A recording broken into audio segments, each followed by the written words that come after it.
Hello, everyone. Thank you for checking out this special episode of Really Dicey. This is Manny, and I'm here with Miranda of Ossian Studios. I hope I'm pronouncing that correctly. Awesome. You got It's it. a it's originally a Celtic word, right? It's the I believe it's the Celtic god of battle, if I'm correct. He was actually a warrior bard. So he was a bard that would sing about battles. And that's why we named the studio after him. It's like singing about great adventures. Awesome. And today we're going to talk about your latest venture, Pathfinder: The Dragon's Demand. Very excited about this. To let our viewers know, as you know from the channel, it's not a video game channel per se. I can't think of anybody that plays role-playing games, tabletop role-playing games, that doesn't dabble in video games in some way. I fell in love with role-playing games, video game role-playing games, back from like Final Fantasy 1. Once I discovered that, I was all in. Dragon Quest afterwards, all the sequels that came after, and currently right now for Pathfinder, I'm still in the middle of Kingmaker. So I won't do any spoilers on next. I'm still in the middle of that. But Galaspire Survivors, oh, that's a fun game I'm enjoying. And the Dragon's Demand, what I'm really excited about is that it's also second edition Pathfinder. It's not first edition, it's the second edition version. And remastered second edition as well. Oh, that's even greater news. It's the latest. So if I may ask, how did this project come to be? A few years ago, I was looking into other games in terms of what we need to do for our next project, and I'd seen tabletop, and having played tabletop myself many years ago, and also played with a lot of miniature soldiers with my dad when I was a kid, I really liked that sort of tabletop-y feel. So I thought, well, how about making a game with tabletop miniatures? And one of the benefits of that is that, unlike a game like BG3 where they have to animate everything and all the characters and cutscenes, with miniatures you don't have to have animations. And so there was a lot of benefit to doing something like that. So I thought style-wise and workload-wise is something that fit a studio our size. We're smaller. And so we started looking into doing a game like that. And initially we didn't think of Pathfinder. We actually thought of OGL. But it came back to me that OGL could be a bit problematic when it comes to games versus doing tabletop products. And that's when I started talking with John File at Pathfinder. He was previously at WotC, and that's where I knew him from, but he moved on to Paizo. And he said, well, you could do a Pathfinder game. And so we started talking, and talks progressed to eventually it's like, okay, we will do a Pathfinder game. Can't be an adventure path. It's too big for the kind of game that we want to do, but I had to choose a module that was, a decent enough size for us to do. So that's how we got into doing a game like this and it becoming a Pathfinder game. Now, the Dragon's Demand, is that based on the old module from way back from I think back when 3.5 first edition was in its peak? Yeah. Oh, excellent. If I may ask, why did you pick this module? Well, as our first game, and as probably one of the few Pathfinder games that are out there, we wanted to start people at level 1. And so I had to look at level 1 modules. I was on Paizo's website, sifting through all these things, trying to choose a module that felt kind of, level 1, felt classic, that wasn't too big, and felt kind of exciting. And the Dragon's Demand caught my attention initially because it had a dragon in it. I'm like, well, that's cool. I thought, well, you go from level 1 to 7 in the same adventure and fight a dragon. It seems kind of, I don't know, a bit far-fetched, but really cool at the same time. So I thought that's the kind of thing that would probably interest video game players, is being able to fight a dragon and go from level 1 to 7. And also I asked around from people I knew about modules they played. And I asked Dave Gross, he's a Pathfinder author, and he had mentioned Dragon's Demand as something that was that he had good feelings about from having played previously. So I thought, well, it seems kind of beloved by the community. So we eventually pitched that to Paizo, and they said, sure, you can do the Dragon's Demand. For anyone hearing about this for the first time, what is the main story behind the Dragon's Demand? No giving spoilers? Well, maybe just like the beginning scenario. Sure, yeah. So in the module, at least, you end up with your companions being like caravan guards and stuck in this small town of Bellum out of work. This is in the Verduran forest in Taldor, just to the north of the Inner Sea. And you're stuck there, and suddenly, at the beginning of the adventure, there's a tower in town that collapses, and everyone in the town rushes over there. And there's some dead kobolds lying there. The wizard who lives in the manor next door is missing, but you come to eventually find his dead body in the basement below the tower. The tower has a basement, and it collapsed on that. And basically, the Baroness who rules the area and the town needs someone to go inside the wizard's manor because it's dangerous. There's a dead kobold who's basically been fried at the door by a trap.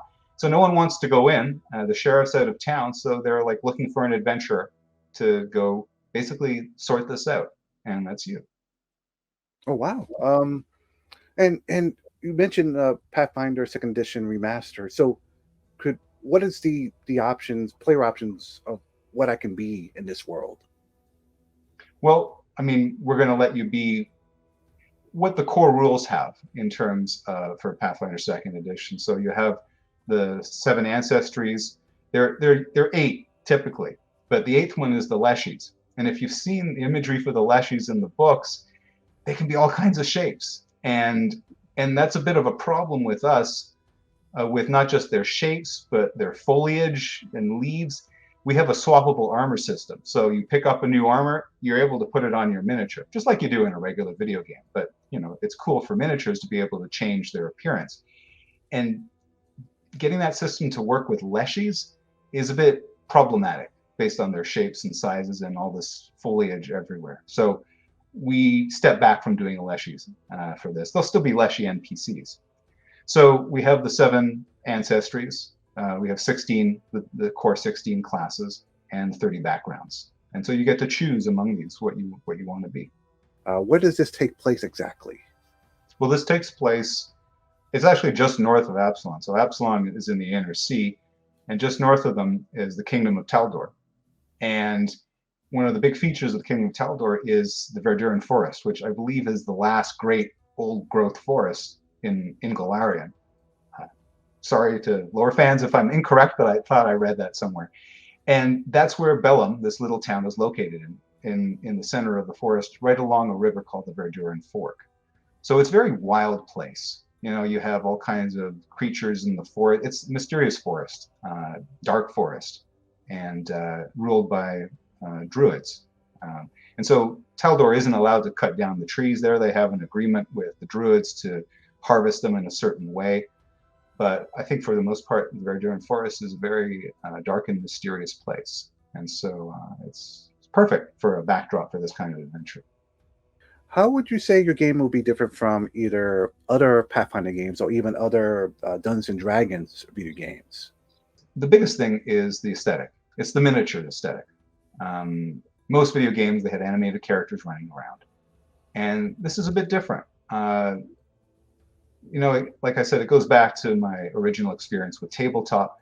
We had fun with miniatures on the table. We didn't need the miniatures animating to have fun. It's just a great story. So the aesthetic of miniatures is something that's new, hasn't really been done. Yeah, you've seen a couple of games with static characters, and I believe there's a D&D VTT that has miniatures, but they're not single-player RPGs in the scope of something like Baldur's Gate 1 and 2 kind of thing, a great single-player adventure. So really the tabletop minis is something that sticks out. We have the aesthetic of the environments, like the buildings, the furniture inside. It looks like tabletop scenery. That's what's cool about it. It's like tabletop scenery coming alive. People playing with, I've seen them, these beautiful dioramas, Dwarven Forge stuff and stuff. But wouldn't it be cool if that actually came alive, like where your characters could actually fly and swim inside there? To me, there's a coolness of having that come alive. So that's, I think, what sets us apart from a lot of other RPG video games. Now, I saw in some of the art and in the trailer that these hints of these monsters that we may be facing, particularly, of course, dragons. Yeah. Any way you could spoil for us about what kind of creatures you may have planned for us that we may encounter in this game? Well, right off the bat, you could say the kobolds. The kobold, I mean, they're on the cover, well, they're on the inside cover, but they're a very predominant creature at the beginning of the game. You'll meet lots of kobolds there. the adventure involves something called the Dark Tapestry. You're probably familiar with this, and other people. It's that part in deep space between the stars where it's like a Cthulhu mythos, right? And it's the great old ones living there and so on. So part of the adventure ties into that, or actually the root of the story ties into the Dark Tapestry somehow. And and so you're going to get exposed to things from the Dark Tapestry. So you'll have things like grioths and grioth fighters and Yangethis.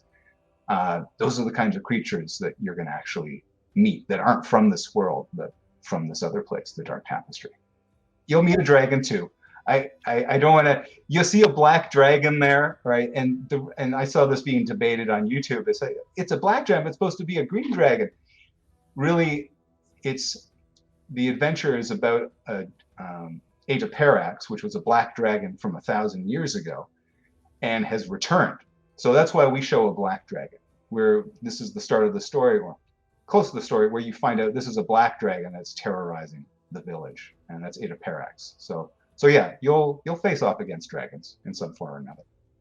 As a creator, what are some of the challenges do you think that you go through when making something like this happen that maybe someone like myself who just buys the games and plays them, I'm not aware of? Anything you wish to share? Nothing, Yeah, you mean the challenges of making a video game? Is that? Yeah. Well, I suppose each project is kind of different, but it depends what you want to do. It's different in terms of features. For instance, we're doing a single player game now, but all of us know, and we know that fans want it, and they've already started requesting it. It's like, how about multiplayer? So the next game would be much different in terms that we have to, or we want to, if we're given the opportunity, have a multiplayer component. And that's going to be a whole other thing that you have to design the game to work with multiplayer. So there are differences depending on what you want to do, but there's often the same template for doing RPGs. Is you have to do the pre-production with the story, the overarching story, what happens, make sure the critical path, make sure it's entertaining. Then how do you fill out the world? What are the side quests? And in doing that, you actually have to build the world. Well, what are the areas? Where does this take place? Let's fill it out. And so they kind of go at the same time, quests and environment. And then from that, you learn, well, what are the creatures that we're going to need in these quests and critical paths? So it gets broken down into the assets that you have to do for these environments and the creatures. And then the whole machine gets turning in terms of building all that art and implementing it. So it's pretty much similar in every video game. But I think the challenge is to really make a good game. Because I'm sure you've probably seen or played your fair share of games that aren't very good. And I want to do our best to make a good game and take that extra time in pre-production to make sure that what we're going to implement is really captivating, exciting, right? It's got to feel it in the design docs before we implement it. And we're not the kind of people that typically implement FedEx quests, but, oh, get this sword from somewhere and bring it back. We really like to have an involved narrative in even the side quests and the characters that shine and branching paths. So there's a complexity with implementing it. You can, if you want, implement very simple quests and critical paths. We like to be able to surprise players with the different paths that we're going to do. So that's always a big challenge. Kickstarter. Now I'm sure everyone's been waiting to hear about, okay, what's gonna happen in this Kickstarter, or the bells and whistles, or the extras, stretch goals, things like that. What are your plans right now for the Kickstarter? Well, we're releasing on September 24th. That's this coming Tuesday. And we're going to be seeing how people react to wanting a new Pathfinder game. Already, we've had a really good reaction to it, with almost 6,000 followers. So I'm really interested in to see what tiers people choose, because we're going to have 3 tiers: a standard, a deluxe, with things like soundtrack, and a tabletop tier where we give or provide a lot of miniatures so that people can actually play a tabletop version of this while they wait till we release the game. So we also have some cool rewards, and actually I have it right here. We decided we only have one physical reward. We're not doing collector's edition boxes or T-shirts, things manufactured in China. I really wanted something that we could do locally in North America, well, mainly the U.S. And one of the things and it had to be small too. I didn't want to spend a lot for shipping costs for people. And the thing that really stuck out for me was making coins. And I talked about this with Paizo, and they were interested in it. So these are special collector's edition coins from the city of Absalom. So I'll actually show you one right here. So this is the silver weight. It's also called a badger or silver badger. And this is actually made of pure silver. It's minted at a mint in Rochester, New York called North American Mint. They've been around for decades. And so we are selling coins like that one for people to get. They can even get them as add-ons. They're plated. They're going to be plated. There's copper, plated silver, plated platinum, plated gold. All these are the coins from Absalom. If you look in the Lost Omens book and you see them there, we expanded that because they're not fully detailed. And we even have pure silver and eventually after the Kickstarter, pure gold and pure platinum. So those are really cool for people who really want authentic coins that look like they're coming from a Pathfinder world. That's what they'll get.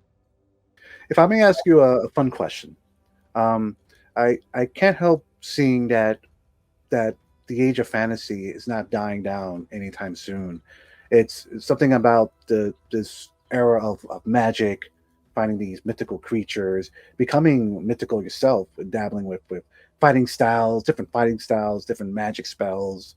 What is it you think about this genre that keeps calling us to battle? It's a good question. I'm not entirely sure. You'll get the same thing with science fiction, I guess, too. With fantasy, right? I guess since Tolkien, brought it to the forefront with his books, The Hobbit and so on. I think there's always been a love of myths by people. And I think fantasy really ties into mythology in that way, sort of a more modern mythology with our own creation and stories. And it's a sort of a simpler time with swords and magic and so on. I think that simplicity appeals to people. That's at the opposite end of the spectrum from science fiction, where you get super technologies to travel the universe. So yeah, I think it's the appeal of myths and simpler things in terms of magic and swords and sorcery, that kind of stuff. I mean, that's what attracted me to it. It was really when I first got into D&D, one of my friends gave me, one of the Hobbit, and so I kind of got into it through there. Those books are appealing because it's adventure.